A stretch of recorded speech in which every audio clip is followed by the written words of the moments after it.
Now, the New Testament was written in Aramaic. Well, Jesus spoke Aramaic, but those that were putting together the scriptures were Greek.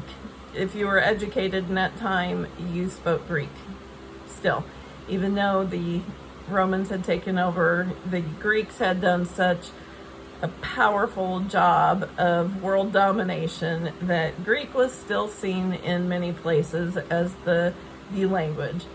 Now, in many monasteries, Latin was the language, but so some of that still persists in the New Testament.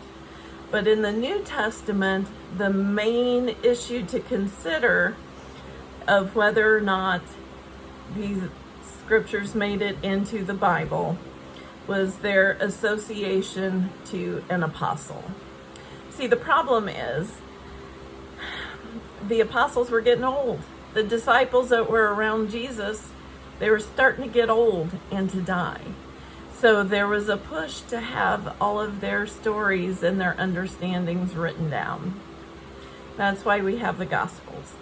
Now, there are a lot of other Gospels, Gospel of Thomas for one, and some others that weren't included in the canon.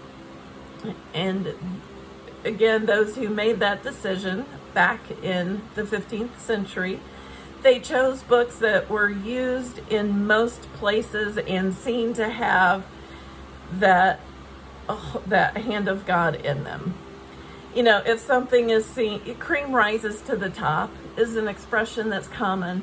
Those things where God is seen and visible, it's going to become common in all of the places. And the others that are a little fringier aren't going to be used as broadly or widely.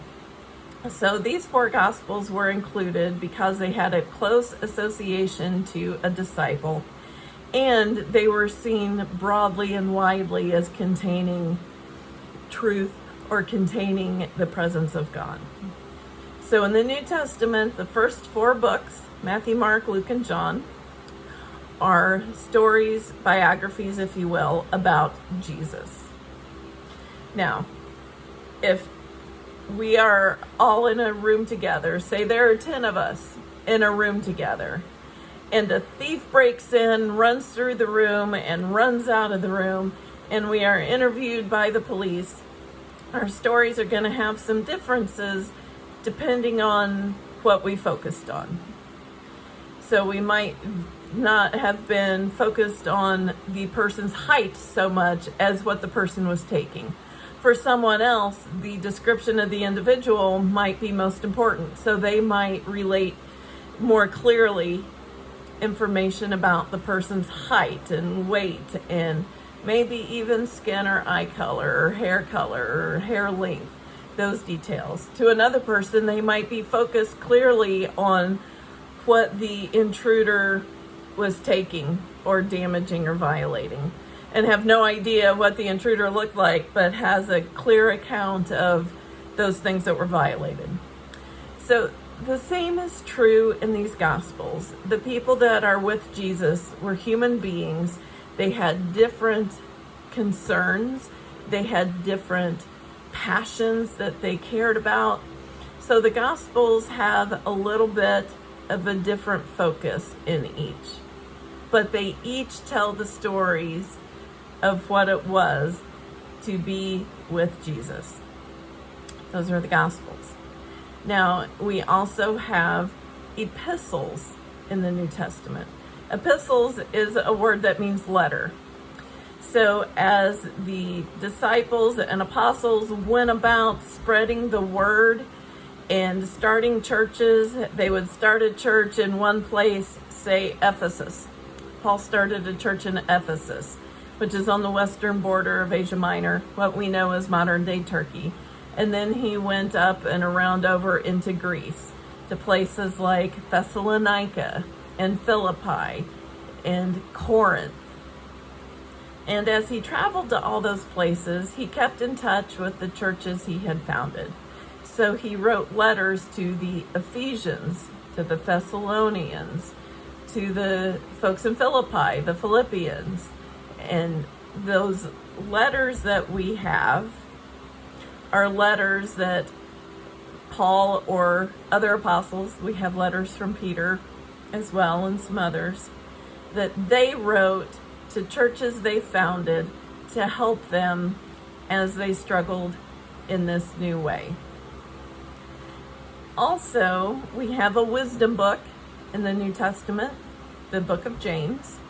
And James is similar to Proverbs or Psalms or some of those other wisdom books in the Old Testament.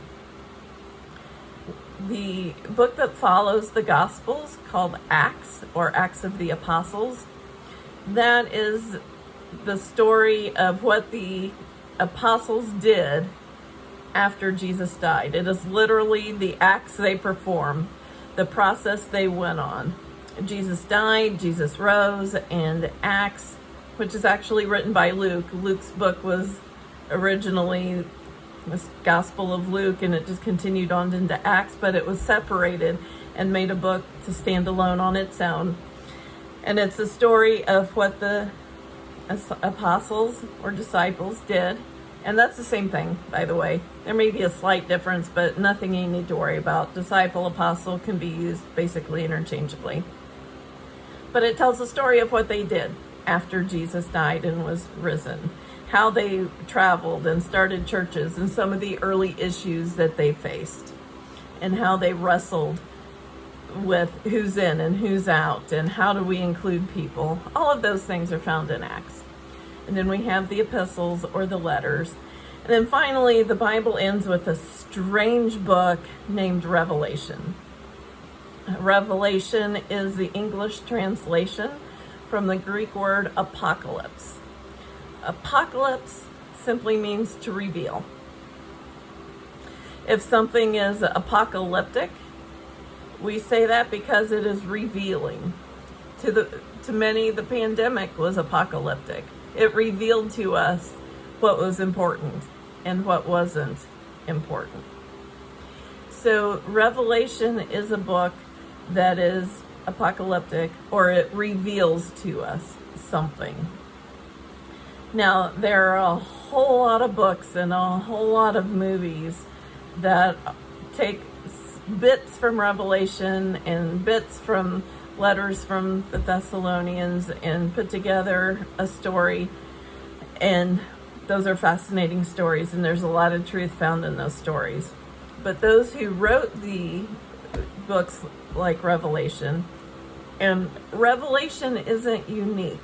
There were many writings written in that same style. And the problem was, back in those times, Christians were being persecuted. If you were found with something Christian, you would be rounded up and probably martyred or killed. So they were faced with having this challenge of communicating these truths of God and telling the story of Jesus and spreading the word, but they had to do it in a way that they wouldn't get caught or rounded up and thrown to the lions. So they found a way to write in, I hate to use the word code, but they would write in a way where if somebody found it, they wouldn't know what it meant. I guess code is the best way to describe it. But if you didn't know the Christian faith and you're reading through Revelation, you think, wow, this is a strange story. And those folks who would find these writings that were soldiers or had power, they would think the same thing. And the people who were Christian understood the references within. They understood that they were describing the Roman emperor at the time. Now, when I was in seminary and I had an introduction to the Bible course, my professor, Dr. Jerry Sumney, and I recommend any of his books, by the way. He's a great scholar and he writes in a very, very understandable way. But we were going through each of the books of the Bible, and we were on the last hour of the last day of the semester and we hadn't yet gotten to Revelation. Literally 5 minutes before the class ends, he says to us, okay, I'm going to sum up the book of Revelation. The world stinks, God wins. The world stinks, God wins. 5 words he used. And what you need to know about Revelation is that the world stinks. A lot of horrible things happen in this world. Ultimately, God wins. Eternally, God wins. God overcomes. So that is a very brief introduction to the Bible and to what you can find in the Bible. And I'm going to make some other videos about how we go about reading these different types of books. If you have any questions, reach out, and I hope you do. I hope you have 1,000 questions, because that leads to greater faith and greater understanding. But that's just the barest framework to get started as you read Scripture.